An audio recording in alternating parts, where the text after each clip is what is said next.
reka nongere mbaye ikaze kuri ya YouTube channel yanyu ya Rock Entertainment. Uyu munsi wa none ubu tuvugana hari ubushakashatsi bwamaze kugaragazwa bugaragaza ibintu bigera kuri 23 bugaragaza abantu bose bamaze kugera ku myaka 45 ku myaka 50 waba uri umuhungu waba uri umugabo waba uri umugore iyo umaze kugera imyaka 45 kuri 50 hari ibintu ngo ikiremwa muntu hafi ya cyose cyicuza. Ngira ngo ujya wumva imvuga abantu benshi bakunze gukoresha bavuga ngo akenshi ni ikiremwa muntu muri rusange bakunze gukoresha ngo nta usaza atiyangije. Hanini ni ukubera kuba bashaka kugaragaza kwicuza bafite bw'ibintu bibi bakoze bakiri bato, ari nabyo ujya kubona ukabona hafi abantu bose basa nkaho bakiri mu myaka 20, 30, 19, 8, hafi ngaho 17, 16 usanga hari ubuzima babayemo ku buryo iyo umuntu amaze gusa nk'ukuraho atangira kugenda yicuza kubera imyanzuro yagiye afata. Ari usanga benshi bamaze gukora batangira kuvuga ati koko nta muntu usaza atiyangije, ariko hafi ya bose buri urebye ubuzima bwabo bwangirika ngo muri icyo gihe. Niyo mpamvu ubushakashatsi ngo bwicaye bugakora ibintu 23 bigaragaza ibintu ngo abantu benshi bakunze kwicuza ngo buriya iyo ugeze ubwenge ibyo bintu ukabyirinda mbere ubuzima bwawe guhera ukiri muto ngo buba bwiza kugeza urinze ugera mu zabukuru, aribo abantu uvuga turiya muntu ubuzima bwe yagerageje kubushyira ku murongo.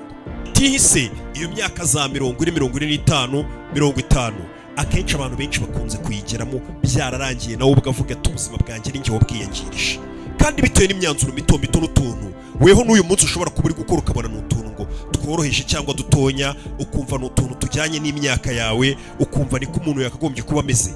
Ariko ibyo bintu ngo akenshi iyo utabihinduye ibyo bintu 23 ugera muri iyo myaka aramarira gusa ubuzima bwawe ukavuga ati ninjye wafashe ibyemezo bibwangiza, kandi urabonaga ari utuntu duto. Ibyo bintu 23 ngo nibyo tugiye kureba ubushakashatsi ku munsi w'ejo bwagaragaje. Ahita avuga ati buno bushakashatsi bw'ibintu tugomba kubuganira n'abantu banjye kuko narababwiye ati ibintu hanini tugomba kujya turebera hamwe n'ibintu bigomba kudufasha. Tugiye guhera ku cyambere ngo ikintu cyambere abantu bageze mu myaka 45, 50 ku isi hose bakunze guhurizaho cyane cyane ubwo n'abakobwa, abagore, abagabo n'abasore, ngo ikintu cyambere hafi ya bose bakunze kwicuza nuko batarigeze bita ku mubiri wabo hakiri kare ngo batangire gukora siporo hakiri kare. Icyo kintu ngo abantu benshi barakicuza. Umuntu usanga kuko akiri muto umubiri we yumva ugisa nk'ukomeye ntabwo bashaka gukora siporo, cyane cyane yaba umuhungu yaba umukobwa. Akazamuka akagira imyaka 20 yumva ari ibisanzwe, umubiri we ukimeze neza yumva ko siporo atari ibintu agomba kwitaho. Yazagera muri za 30 na gutyo yumva atangiye gusa nk'ubyibuha, yumva atangiye kuzana inda, yumva umubiri atameze neza, hari intege ari kugenda acika hamwe na hamwe, agatangira kumva ko ari cyo gihe yageze mu cyo kuba yatangira gukora siporo. Ibyo bintu ngo biri mu bintu abantu bageze mu myaka 45 ngo 50 bicuza cyane kuba bataratangiye siporo bakiri bato.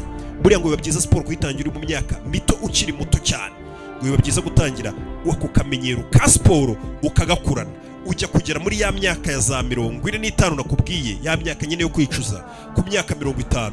Abagabo mungana ubona ari abasaza baraza bateye nabi, ubuzima bwabo butahagaze neza, wowe ukiri umujene bavuga ati ariko uriya muntu afite imyaka 20, afite 30 kandi uri muri 50.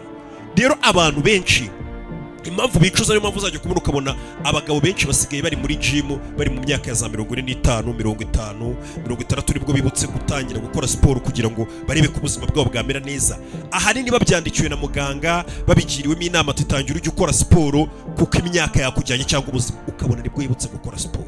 Akenshi izo siporo kuko hari icyo zigufasha pe, ariko buriya ngo umuntu watangiye siporo akiri muto akenshi uyu munsi ntabwo uri kubyumva ariko uzabyicuza mu myaka iri imbere. Umuntu watangiye siporo akiri muto ubuzima bwe aragenda akabumenyereza, imusemburo ye akayimenyereza muri iyo ukiri muri 10 na kuzamuka ukimenyereza umuco wa siporo. Urinda ugeza muri iyo myaka 45, 50 kuzamuka za 60 imisemburo yawe ikimeze nkaho ukiri umuntu mutonya warimenyereje izo ngeso nyine zituma ubuzima bwawe bumeze neza, ku buryo hari indwara nyinshi cyane.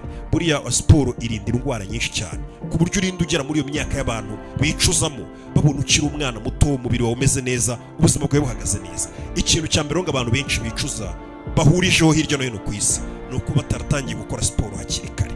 Wowe uri kunyumva muri kano kanya n'ujya kugeza imyaka 45 kuri 50 nibwo uzatangira kwicuza kuba utaratangiye siporo kare, ngo uyibonere umwanya uzi ngo uri guhiga ibicaro uzabukora siporo. Hari nabo njye numva bavuga ngo siporo ngo niza abakene, ngo ntangagari ikora siporo ngo tuba tugiye mu gushaka amafaranga. Ikintu cya mbere ugomba kwitaho kiruta amafaranga n'ubuzima bwawe.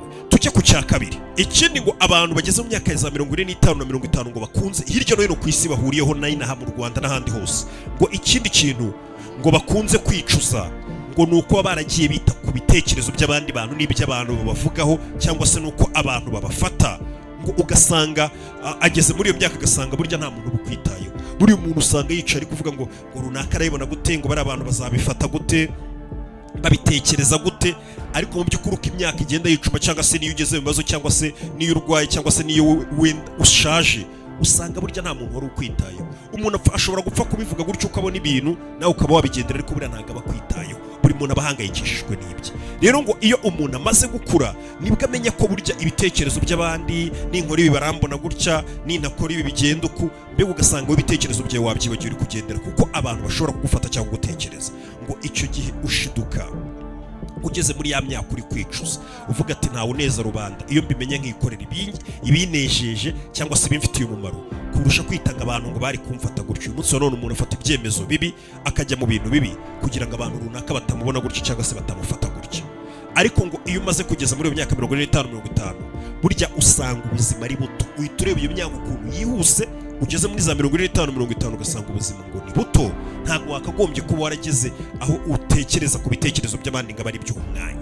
Abantu benshi bakunze kwicuza icyo kintu. None cya kabiri, ikindi kintu ngo cya gatatu, ngo abantu bose hirya no hino ku isi bahurijeho bakunze kwicuza kutishyiriraho intego zabo. Buriya abantu benshi uyu munsi wa none ubona bakiri abasore, bakiri abajene, bakiri inkumi n'abakobwa n'iki bato bari mu myaka 19, 20, 30 hafi aho ngaho, ngo abo bantu ngo abenshi ngo bakunze kwicuza iyo bageze mu myaka 45 kuri 50 cyakuzamuka, ngo bakunze kwicuza kuba batarishyiragaho intego, ku buryo umuntu abyuka agafata urupapuro akandika, cyangwa se buri munsi akajya agasuzuma akavuga ati nihaye intego ko muri uyu mwaka nzakora iki. Ese buri munsi ukajya wisuzuma yigeze kuri kangahe ku ijana, 10 ku ijana, 1 ku ijana, ugenda usuzuma ko izo ntego wazihaye, ugasanga umuntu amaze imyaka 5, 10 aho aravuga ngo uyu mwaka none nzakora iki, ariko ugasanga buri mwaka ushira yibereye mu buyobe, nta ntego nimwe arageraho, yumva ko ngakiri muto, ari muri 20 na 30, ngo n'ubundi hari abashaje batarabikora. Ugasanga ntago nyine ugira intego ugomba gukora buri munsi, buri kwezi, buri mwaka. Izo ntego rero ngo iyo utazihaye, intego zo ngo zirakwiha. Iyi ntego rero zikwihaye bigenda gute? Nimba ari amafaranga runaka ubona hari ikintu wari uravuze ati nzayakoresha iki cyangwa nzagera kuri iki, ibyo bintu ngo iyo utabikoze ngo izo ntego zishyirireho, intego zo ngo zikwishyiraho. Ugasanga n'ubundi ayo mafaranga kuko nta ntego cyangwa ikintu ugomba kuyakoresha, hari izindi ntego zihita ziza zikayatwara, zo zikwishyiraho. Hari ibindi bintu bita biza bikaguha izindi ntego ukora z'ubuyobe, z'ibintu bitari bizima. Ugasanga uhora ukora intego utigeze wishyiriraho, cyangwa se ugakora ibintu bitari ubushake bwawe. Niyo mpamvu ngo buri gihe ugomba kugira intego, ku buryo nugera mu myaka 45-50 uzavuga ati mu busore bwanjye intego nyinshi nagiye niha zose nazigezeho. Ariko abantu benshi ngo batangira kubasiriye no kwiha intego, nta mbaraga bagifite ahanini zihagije zo kuba basubiza izo ntego. Nicyo kintu kindi cya gatatu ngo abantu bicuza, kuba batigeze bishyiriraho intego hakiri kare, ngo bagerageze kuzirwanirira bakiri bato. Bega kubaseriye ukiri muto, apana kuvuga ngo kuko nyiri muto reka mbe ninywera, reka mbe nibereye mu buyobo n'ubu, mu matabi, mu buraya, oya, ukaba ufite intego ugomba kuba uri gukora. Ikindi kintu tukiri ku ntego, intego ngo abantu benshi bakunze kwiha bakiri bato, biha intego ntoya. Ubundi ngo wakagombye kwiha intego nini, ku buryo uvuga ati nta kigomba kumbuza kuzigeraho, ngo ugomba kwiha intego ndende. Kipasa muremure nyine ukavuga ati reka nzirwanirire, nyiri muto nzageza iki gihe nasigezeho, ariko ukaba uzifite. Apana kuvuga ngo reka nikore nk'utuntu duto, iyi ntego ndende. Ikindi kintu buriya ngo ushobora no kubaza abantu bose bakakubwira bari mu myaka 45 cyangwa se imyaka 50 kuzamuka, ngo ikindi kintu bakunze kwicuza cyane kinababangamira, nyine buriya abantu bakuru bose bakubwira ngo bakunze kwicuza kuba bataramaranye igihe n'ababyeyi babo. Ugasanga umuntu ageze mu myaka 45, mu myaka 50 ari kwicuza ati kuki ntagiye mu mwanya mama wanjye ngo tuganire cyane, cyangwa papa wanjye ngo muhe umwanya mubwire ko mukunda, muhamagare kuri telefone, tumarane igihe kinini cyane kugeza ubwaje gupfa ndi mu myaka ya 20. Buri usanga abantu benshi bafite imyaka 19, 8, 20, 25 hafi aho ngaho. Ababyeyi babo hari igihe bashobora gupfa, ugasanga iyo umwana amaze gukorera imyaka 45-50 yicuza kuba atarigeze aha umwanya ababyeyi be ngo baganire. agatangira kubakumbura. Kubera iki? Yari ahugiye mu bintu by'ubugoryi, ari mu nzoga, ari mu ndaya, ari mu biyobyabwenge, ari mu bindi bintu by'ubuyobe byo mu bigare, cyangwa se ari mu bandi bantu bo mu gasozi bitamufitiye n'umumaro cyane. Mbega ari mu bintu by'ubuyobe, akaburira umwanya ababyeyi be ngo baganire. Iyo bamaze gupfa rero, ageze mu myaka ya za 45-50, nibwo atangira kuvuga ati cyangwa ngo uri bize, ngo uri mu kazi cyane. Abantu benshi bakunze kuba ahugiye mu kazi ku buryo aburira ababyeyi b'umwanya no kuvugana nabo. Iyo bamaze gupfa rero, umuntu amaze gutuza ari muri 45-50, atangira kwicuza impamvu ataganiriye n'ababyeyi be cyane, ku buryo umuntu agera muri iyo myaka ugasanga nta makuru afite y'ababyeyi be, ibigwi byabo, ibyo bakoze. Buri ababyeyi baba barakuze nabo baraciye ahanini nko mu buryo uri gucamo uyu munsi, ku buryo muganiriye cyane ukamwumva, hari igihe ushobora kuzasigara ufite urwibutso rwinshi, cyangwa se nawe ibintu wagenderaho. Abantu benshi rero bakugeze mu myaka, iyo myaka nakubwiye, bicuza ko batarahaye umwanya uhagije ababyeyi babo ngo baganire kugeza ubwo bapfuye. Nimba rero ubwo umufite, mubwire ko, cyangwa se bakicuza ko batarababwiye ngo ko babakunda cyane, babahekeya ishoboka. Nimba rero tugenda nawe warakoze subscribe kuri YouTube channel, komeza ukore subscribe, ni sawa. Hano hari ibintu byinshi bigiye kujya bicaho. Gusa nanone ikindi kintu nashaka kubabwira kimeze nk'itangazo uyu munsi wa none, ikiganiro ntabwo kirangiye. Urumva turacyafite ibindi bintu bigera kuri 20 na abantu bageze muri imyaka bicuza. Ariko ibyo bindi, cyangwa se igice cya kabiri cy'iki kiganiro, kigiye kujya ku yindi YouTube channel kugira ngo tuvangure irondo n'ibisambo. Twagiye tubisabwa n'abantu benshi, bakatubwira ati hari ibintu tuba dushaka, cyangwa se n'izindi content nyinshi nabacaguriye, ngira ngo mvangura hanini nizikunze guca hano bitewe n'ukuntu abantu benshi bagiye babisaba. Hari indi YouTube channel nabakoreye muri kano kanya igiye kujya icaho izindi content zidasanzwe nabateguriye n'ibanga rikomeye cyane. Nimba uzi ko rero warakoze subscribe kuri YouTube channel, reba muri comment, manuka muri comment, urabona comment ya mbere nashyizeho ni link ya channel yindi. Iyo link uyikandeho, cyangwa se ujye muri community ya YouTube channel yanjye, cyangwa se niba ufite nimero yanjye urebe kuri stat yanjye, urabona link.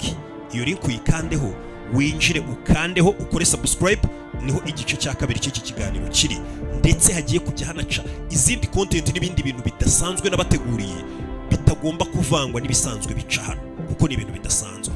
Urumva nyine ubwo tugiye kugira YouTube channel ebyiri za Rock Entertainment, ariko byose ni umuryango, ari mu rwego kugira ngo tuvangure irondo n'ibisambo. Bivuze ngo nimba warakoze subscribe kuri YouTube channel, byaba akarusho isukanda ureba muri comment, ukareba iyo link irimo hasi nashyizeho, ni ngiye wayishyiriyeho, nayipininze, niyo comment ya mbere urubuze kubona. Ukandi iyo link urayituza kuri YouTube channel yindi, dukore subscribe vuba vuba byihuse cyane. Ubundi izo content z'ubwenge za mbere zagezeho n'izindi giye kujya zicaho, niho hagiye kujyabera ibindi bintu bidasanzwe. Gusa na hano harakomeza hashya, komeza mbata mu tuntu tw'ubwenge. Iki kiganiro igice cya kabiri reka tugikomereze kuri iyo YouTube channel yindi.